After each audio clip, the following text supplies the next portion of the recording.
शर्मा जी की बेटी। सरल, सुशील और शांत, ये क्वालिटी थी सरस्वती की, जो कि शर्मा जी की बहू थी। क्या है बहू, जब देखो तब किचन में खटर पटर करती रहती हो, लेकिन खाने को कुछ देती ही नहीं। कैसी बात कर रही हो पीयूष की अम्मा? सुबह से 4 कप चाय, 2 बार नाश्ता और इतनी सारी बहू के हाथ की नमकीन तो खा चुकी हो, फिर भी ऐसा बोल रही हो? अरे कुछ तो डरो ऊपर वाले से। तभी वहाँ पीयूष आ जाता है। क्या है सरस्वती, इतनी देर लगती है क्या टिफिन बनाने में? एक काम है घर का तुम्हारे पास, वो भी नहीं कर पाती हो वक्त पर। आपका टिफिन टेबल पर रखा है और नाश्ता भी, बाकी का सामान बेड पर रखा है और अब मैं मंदिर जा रही हूँ। सरस्वती मंदिर चली जाती है। उसके जाने के बाद घर में, यार माँ कैसी गवाह लड़के से शादी करा दिया है। मंदिर, पूजा, किचन और सास ससुर के सिवा इसे कुछ दिखता ही नहीं है कि कैसे खुद को स्मार्ट बनाकर रहना होता है, कैसे लोगों से जुड़ना है, बातें करनी है, ऐश करना है। अरे पैसा बचाओ और कुछ आता ही नहीं इस लड़की को। जो क्वालिटी तू गलत तरीके से बता रहा है ना, दरअसल एक अच्छी गृहिणी की वही सारी अच्छाई होती है बेटा। घर को चलाना, समाज में इज्जत दिलाना और घर वालों का ख्याल रखना, और चाहिए ही क्यों? अरे क्यों नहीं चाहिए कुछ और? लड़की ऐसी होती है कि घर आए तो पूरा घर बदल कर रख दे, सभी को खुश रखे। लेकिन बहू के अंदर तो ये सारी क्वालिटी है ही नहीं। अरे खुश तो उन्हें रखा जाता है जो खुश रहना जानते हैं। तुम लोगों को तो कोई खुश नहीं कर सकता। पिताजी, अब आप ही लोग सोचिए, क्योंकि मैं किसी और से शादी करना चाहता हूँ। आप लोगों को बहू के साथ रहना है या मेरे साथ? क्योंकि मैं अब इसके साथ नहीं रह सकता। मैं बहू को नहीं छोड़ सकता। उसके मरते पिता को मैंने वादा किया था कि मैं उसे बेटी बनाकर रखूंगा। तो ठीक है ना माँ, तैयार कर ले अपना सामान, हम दोनों किसी और घर में रहने चलेंगे तेरी नई बहू के साथ। अरे हाँ बेटा, वही ठीक है, लेकिन मैं तेरे पिता के बिना भी तो नहीं रह सकती। तो मेरे बिना रह सकती हो? ठीक है, मैं अकेले ही चला जाता हूँ। बेटा वहाँ से चला जाता है, लेकिन सास का दिल नहीं लगता। बहू मंदिर से भी हो आती है और फिर, माँ, पिताजी, खाना लग गया है, खा लीजिए। हाँ, तुझे बस आता ही क्या है, खाना बनाना और खाना खिलाना। अरे सुन, मेरे सारे कपड़े पैक कर दे। क्यों माँ जी, कहीं जा रही हैं क्या? हाँ बेटे, ये अपने बेटे के साथ रहने जा रही है, लेकिन घबरा मत, तेरा पिता तेरे साथ है। बहू समझ नहीं पाती कि उसके साथ हो क्या रहा है, लेकिन फिर ससुर उसे सारी बात बता देता है। बेटा, ये नई बहू कब आ रही है? मुझसे घर का काम नहीं होता। वैसे भी तेरी पहली निकम्मी बीवी ने मुझे किसी काम का नहीं छोड़ा।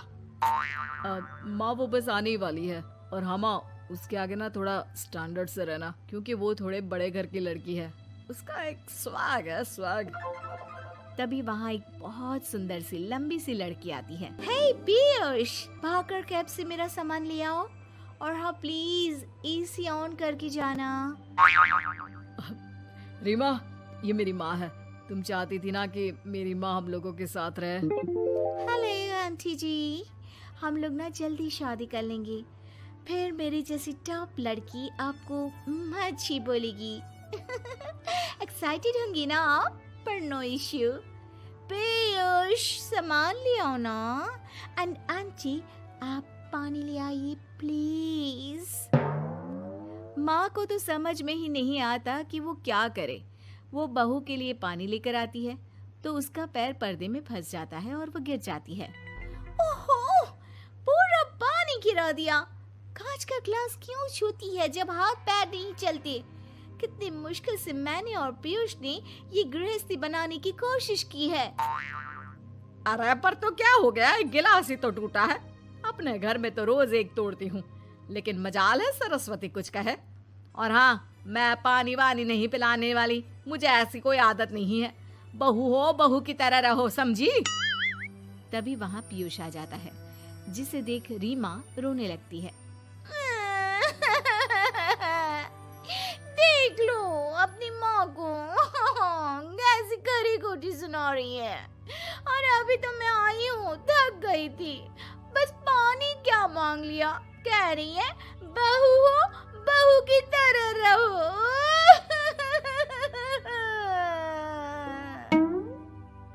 अरे यार माँ, समझा कर लाया था ना कि कैसे रहना है।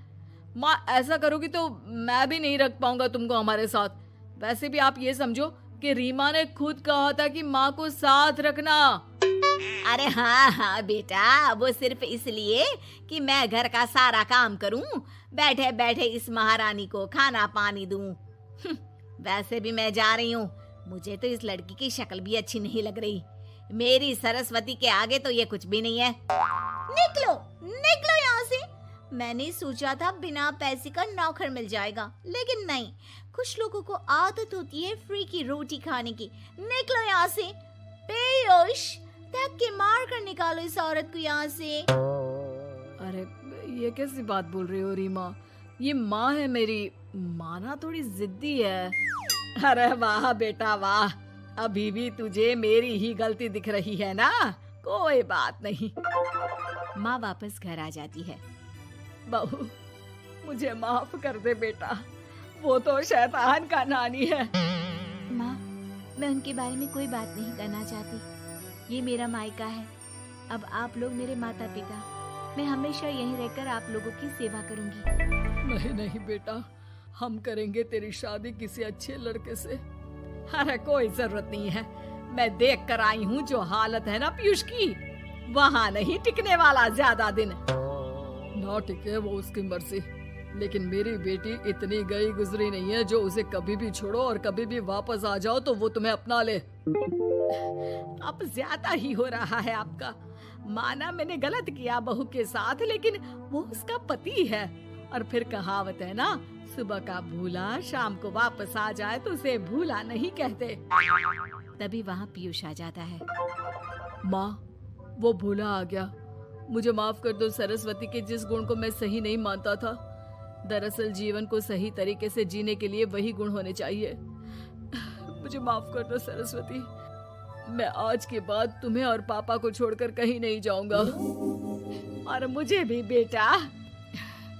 बेटा जहन्नुम में भी जाए तो उसके साथ रहने को तैयार हो जाए, वही तो माँ होती है।